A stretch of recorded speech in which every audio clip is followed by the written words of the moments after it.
Satu. Saya mau tanya, bagaimana jika suami mengizinkan istrinya selingkuh cuman karena gak sanggup kasih nafkah ke istri dan anaknya? Apakah saya berdosa jika mengikuti kemauan suami saya itu, Bu ya? Syukran, Bu ya. Assalamualaikum warahmatullahi wabarakatuh. Saudariku yang semoga dijaga oleh Allah Subhanahu wa Ta'ala. Pertanyaan menyedihkan sekali. Perintah suami yang menyedihkan sekali.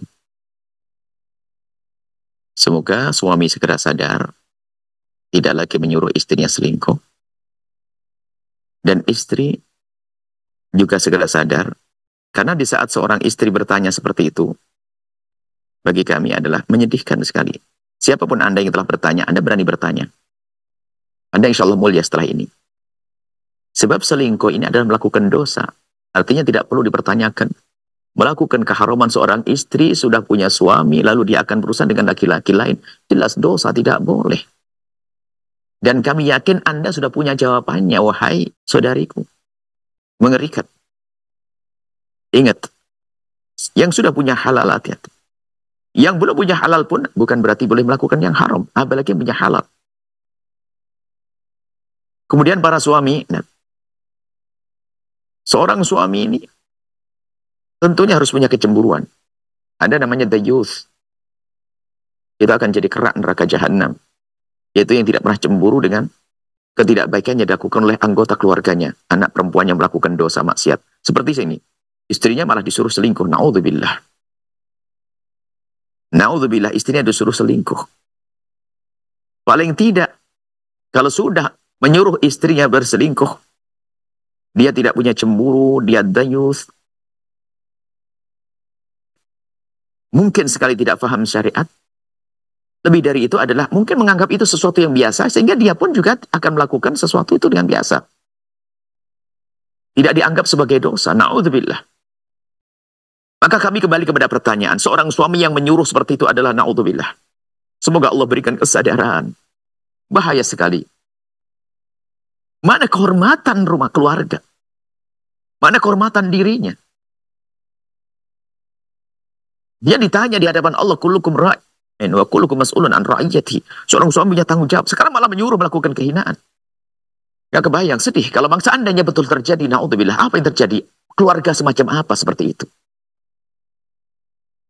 Dan akan menjadi laki-laki rendah kalau kita sudah tidak punya cemburu. Istri yang keluar bebas, bahkan disuruh selingkuh, berarti izinkan dengan laki-laki lain. Na'udzubillah. Mana kelaki-lakiannya?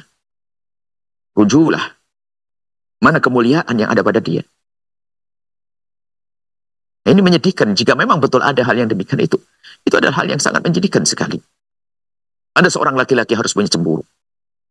Jaga istrimu. Jaga anak perempuanmu. Jaga saudarimu. Harus cemburu. Itu iman di dalam hati Anda. Sampai menyuruh berselingkuh. Na'udzubillah. Kemudian Anda sebagai seorang wanita. Mungkin juga seorang suami yang memang ada seorang suami memang pada dirinya memang kurang agama, kurang akhlak. Atau bagi dia melakukan yang demikian sudah biasa. Sehingga apa? Dia akan memberikan istrinya kepada orang lain. Bahkan kita mendengar ada barter juga. Na'udzubillah. Satu kampung katanya sudah tidak kenal agama. Sudahlah. Sampai aku ingin merasakan istrimu, rasakan istriku. Na'udzubillah. Mana iman, mana agama itu semuanya. Ini budaya yang busuk sekali, mengerikan sekali. Bahkan kita pernah mendengar wallah alam betulnya, betul atau tidaknya seperti apa. Cuman kalau yang ngomong orang banyak kan bersedih karena apa? Ada seorang laki-laki memang kalau sudah istrinya di rumah, kalau ada laki-laki datang dia pura-pura keluar. Hanya karena urusan dunia, urusan nafkah tadi. Dia pura-pura keluar dan lama-lama keluar biar istrinya melakukan sesuatu di rumahnya. Mana kehormatan, mana kemuliaan? Saudariku yang bertanya, tidak boleh. Bahkan kalaupun Anda dipaksa nggak boleh mau. Anda harus takut kepada Allah. Allah. Nah ini, harus takut. Untuk melakukan kehinaan, zina, selingkuh, na'udzubillah.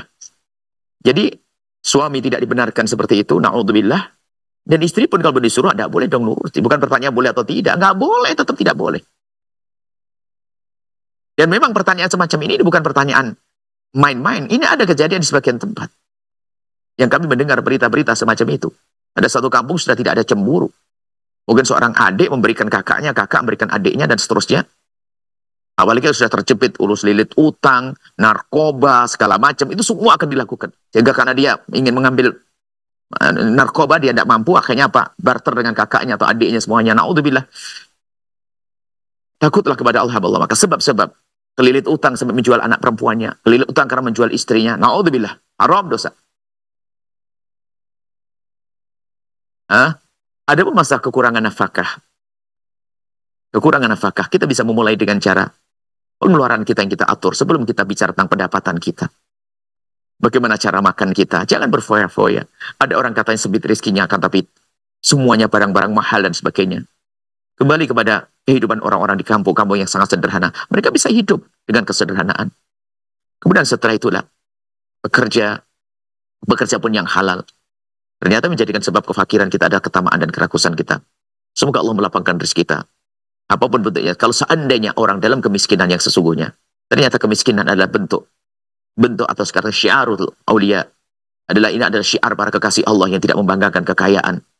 Jadi kalau ada seorang diuji dengan kefakiran, kita harus tahu bahasanya, dengan kefakiran itu sesungguhnya Allah ingin mengangkat derajat kita. Allah ingin mengangkat derajat kita, seperti halnya orang diberi oleh Allah sakit. Orang diberi oleh Allah sakit, sama. Nah, sakit itu adalah fakir kesehatan. Kalau fakir adalah fakir harta. Semuanya adalah tidak senang orang. Akan tapi kalau orang faham bahwasanya itu ujian. Kalau dia sabar dan tabah akan diangkat derajatnya. Jangan sampai melakukan kehinaan. Na'udzubillah. Semoga Allah mencukupkan rezeki Anda. Bahkan dalam keadaan apapun, Anda tidak melakukan kehinaan dan keharaman.